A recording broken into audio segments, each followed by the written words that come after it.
today's we will be talking about how is our life being an expat here in Hong Kong. This is my paper, so I prepared my not my question, but people's question.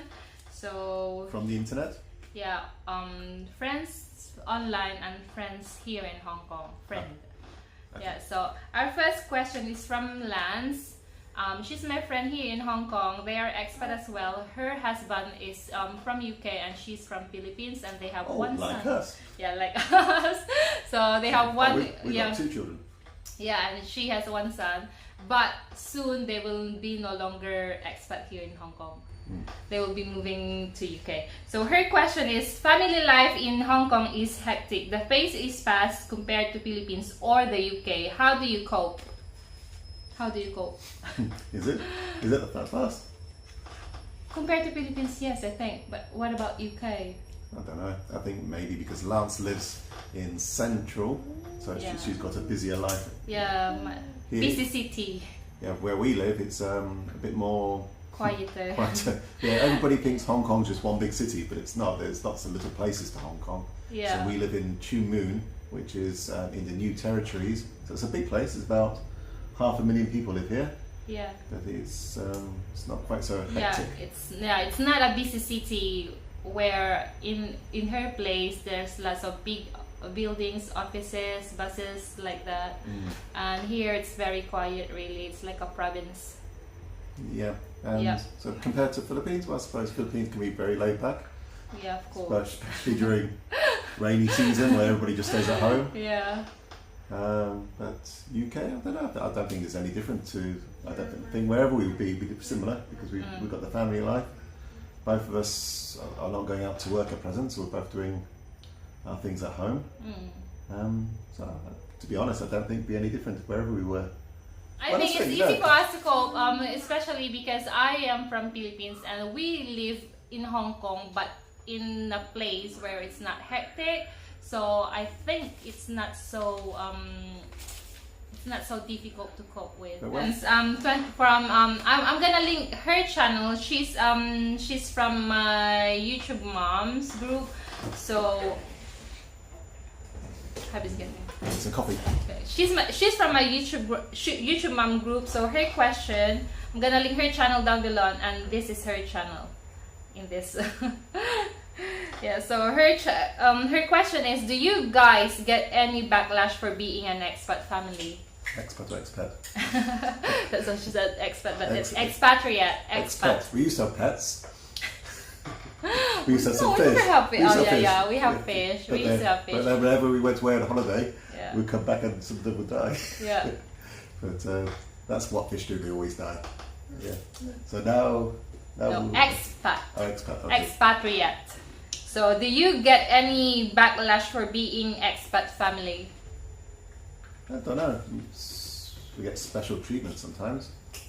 So with Peter at his kindergarten. So we're the only parents. We've got the only child at his kindergarten where the parents neither of them speak Cantonese or. So we get more support from his teacher, I think. Yeah. Which is nice. Well, so that's helping. They treat him differently.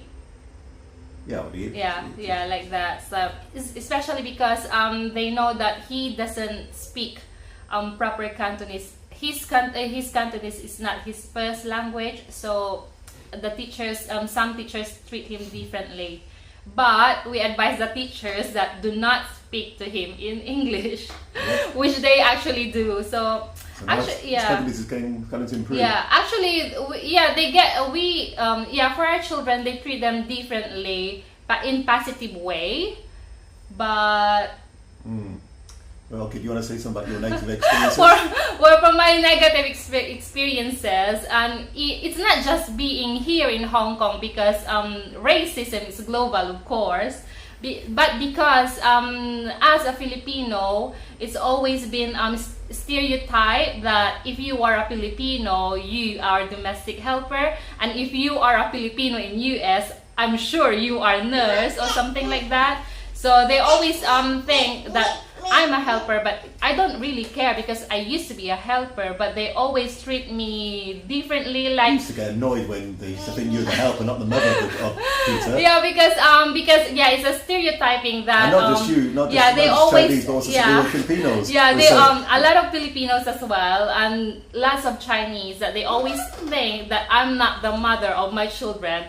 I'm their nanny because I'm a Filipino. So it's, especially if you go out just looking looking like tired and just wearing t-shirts and you're not with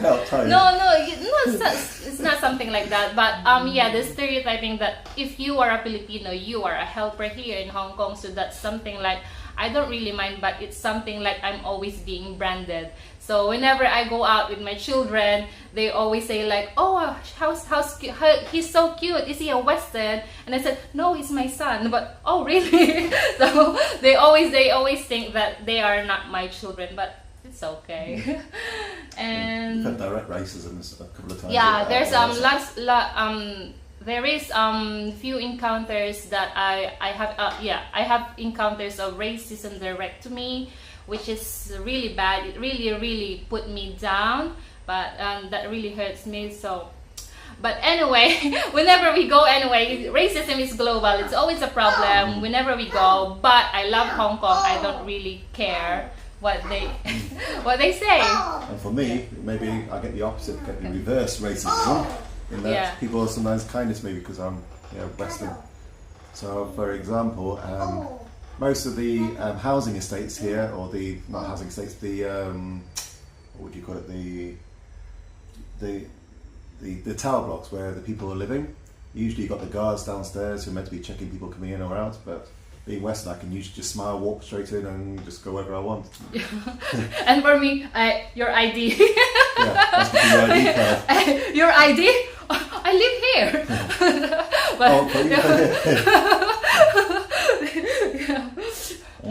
Yeah, so yeah, there's a positive way, there's a negative way, but overall we're fine. We like living here. So next question from Strong Mama. And how is your moving abroad benefited your family? So for clarification, our children wasn't born outside Hong Kong. They are born here. So we met here. Yeah, but Jess and I met here, and I am living here for 9 years now, and you are living here for 15, 16. When we first met, Michelle, you've been here for what, 4 years? When we first met, living in 2 years. Only 2 years? Yeah, Are you sure? 2 years. We've been together for 7 years. Are you sure? Yeah, we've been together for 7 years. Seems like just yesterday. I thought much shorter. No, but I've been living here for a long time when I met you. So, yeah, so Hong Kong's really basically my home. And maybe Hong Kong had just become your home. This is my first ever living abroad and never been away to Philippines apart from here. So this is really my home because of course I have my family here. I have Jess and the children, so it feels like this is my second home for me. A real home because I have my family here. Like your first home? My first home because I have my family here. I built my family here. I've got my children here. I met my husband here. So Hong Kong is my sort of first home. We didn't move abroad. We met here. Yeah. We met here. The children were born here. We started here. So our family, it's a Hong Kong family. Yeah, so we started here. But for the benefit, since we are living here in Hong Kong, I think for me the education, because compared to Philippines, I think Hong Kong education is much more advanced and better, I think, if you will compare it to Philippines. Also, the health services and very good. Health and services here. Likewise, actually everything like transportation, food. Compared to Philippines, I mean, the health service in UK is excellent. So it's. Is it? Oh yeah. Here we have to pay a little bit towards the health service, but it's a token amount. In the UK, it's all free. If you're a resident, in Philippines, it can be quite expensive. Everything is not free. Everything is not free, and especially if you are a Western, you will pay double amount. So, what about education in UK compared to Hong Kong? Again, Hong Kong's got a very good standard of education, high level. and I think maybe quite pressurizing in some cases. So maybe UK.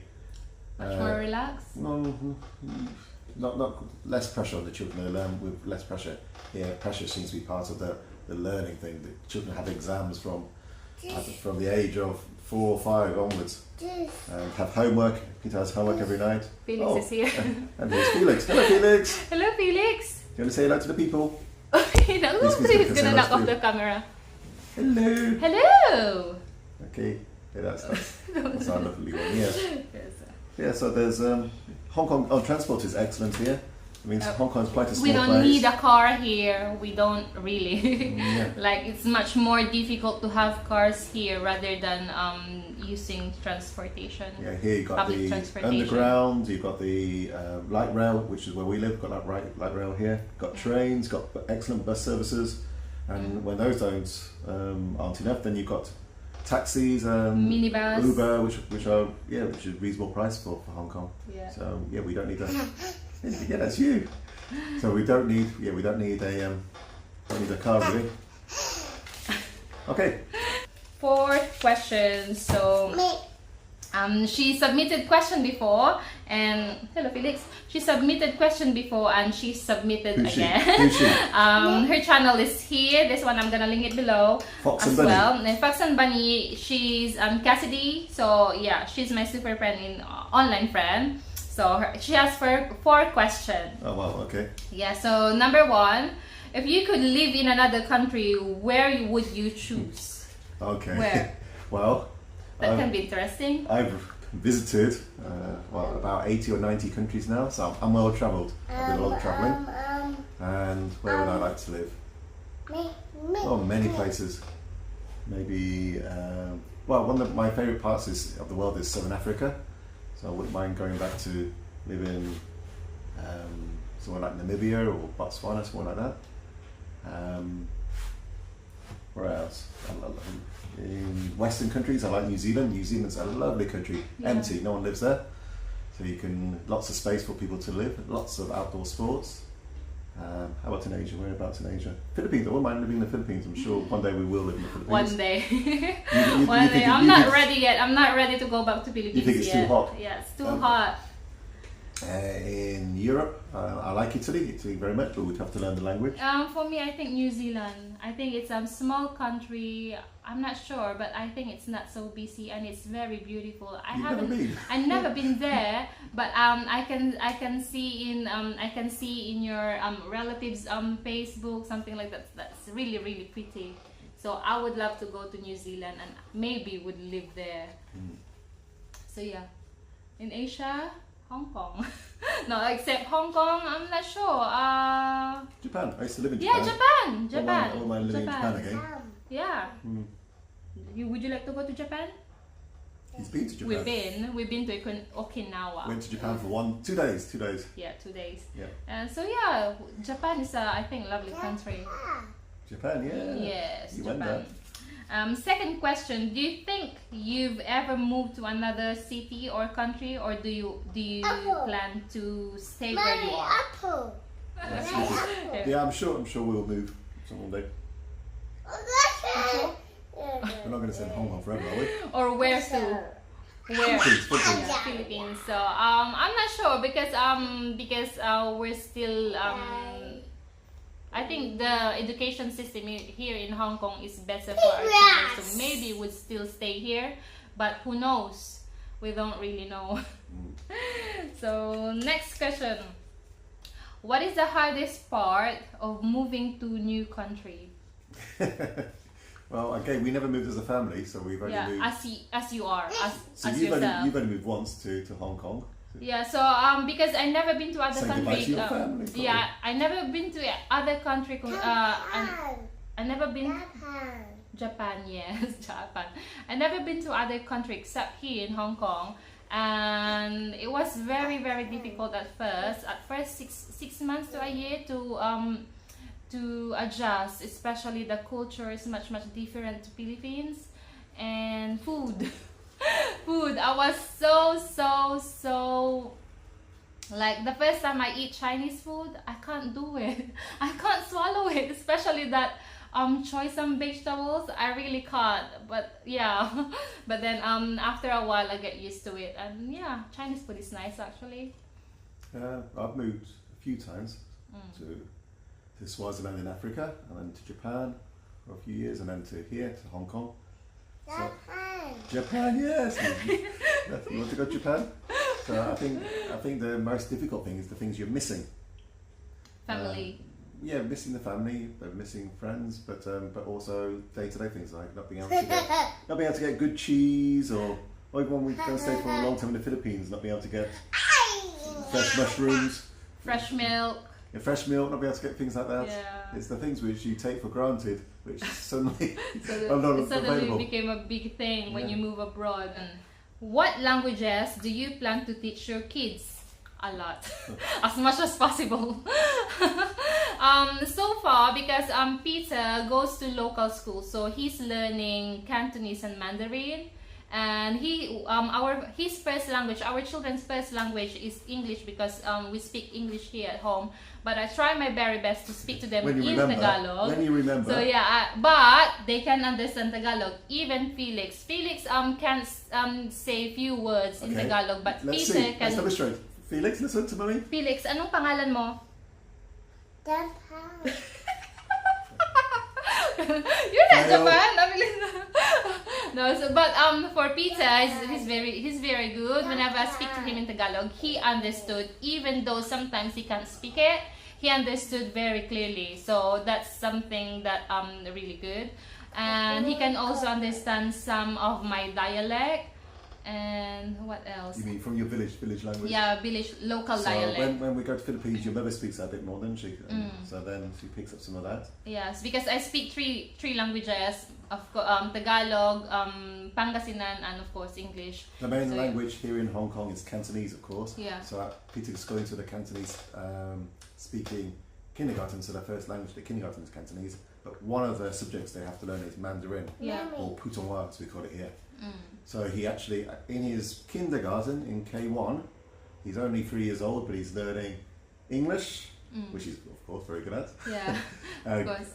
Mandarin, and also Cantonese. Our advice: start them very early. Because some parents are really worried that they might get confused, but actually no, they will not. So because these children are really like sponges, they absorb it so easily. So that's what we did. What we did to Peter and Felix. Yeah, Peter knows when to start speaking Cantonese now.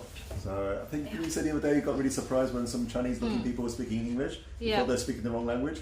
Yeah. So because Peter think that people here speaks Cantonese. So when we saw some foreigner and he overheard them speaking in English, he was very surprised, and he came to me and said, "Mommy, look, he's speaking English." So he always think that English language is just our special language here at home, and no one speaks English outside. So yeah. So that's all the question for today, but we will do shout outs because last week we did our first question and answer. Can I have my mouse, Hubby? We did our Q&A last week, and we had a really positive response. So thank you very much, guys, for all your positive responses. So we're gonna do shout outs.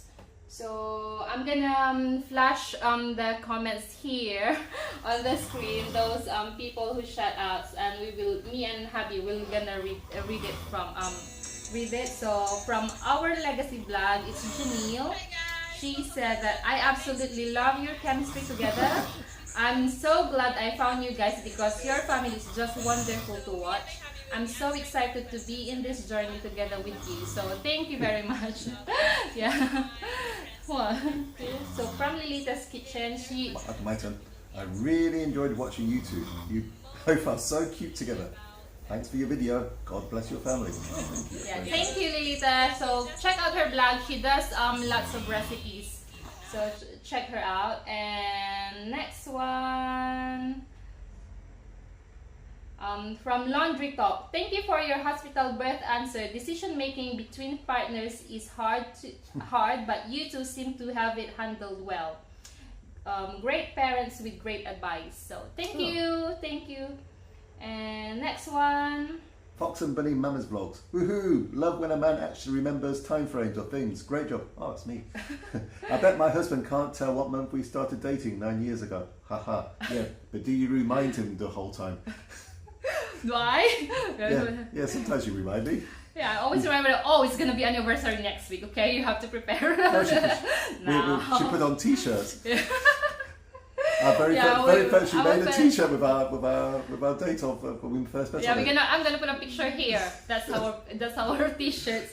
So he will definitely remember. Yes. So it's very easy to remember if you keep telling. And Three Sister TV. You two are so cute. Aww. Thank you. Thank you, Three Sisters. One more? Is there any more? Last one. In Tagalog. So, naka-smile lang ako the whole time na nanonood ako. So, she said she's smiled throughout while she's watching this vlog. Thank you. Thank you very much, guys. Yeah. Thank you for watching. Bye-bye. Bye.